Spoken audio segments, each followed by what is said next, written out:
তো এই গাইস সবাই কেমন আছো? আমি ভালো আছি, আশা করি তোমরাও ভালো থাকবে। অ্যান্ড তোমরা যদি আমার মতো 24 ঘন্টা হ্যাপি থাকতে চাও তাহলে বেশি মন দিয়ে ভাবতে হবে না, শুনতে হবে না। তুমি মাগি বাজিরও কম করো। তারা পথে ঘাটে স্কুলের রাস্তাতে কোনো জায়গায় ছেড়তো না, তুমি মাগি করছে।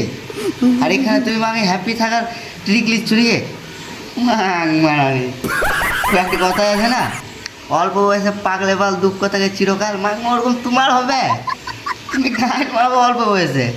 তাই জন্য বলছি মাগি বাজি ছাড়ো, না কখন পথে ঘাটে তোমাকে নিয়ে নেবে তুমি খুঁজে পাবে না। অল্প বয়সে দিন দেবে, মাগি বাজা ছাড়ো ভাই, না তুমি পাবে না শান্তিতে থাকতে। মাগি বাজি কম করতে হবে, কথাটা মনে রেখো। ভুলে যাও না মাগি করতে যে আবার যে হ্যাঁ গান মারা বাউলে আমার বাল্ট হইলো এইটু ভাবিলে তুমি মারান গেছো। এমনি তো তুমি মারিয়ে গেছো, তুমি গান মারাও বললো। অ্যান্ড ভিডিওটা যদি ভালো লাগে like comment share subscribe follow যা পেছু একদম ভরিয়ে দাও, চারিদিকে ভরিয়ে দাও। বাই।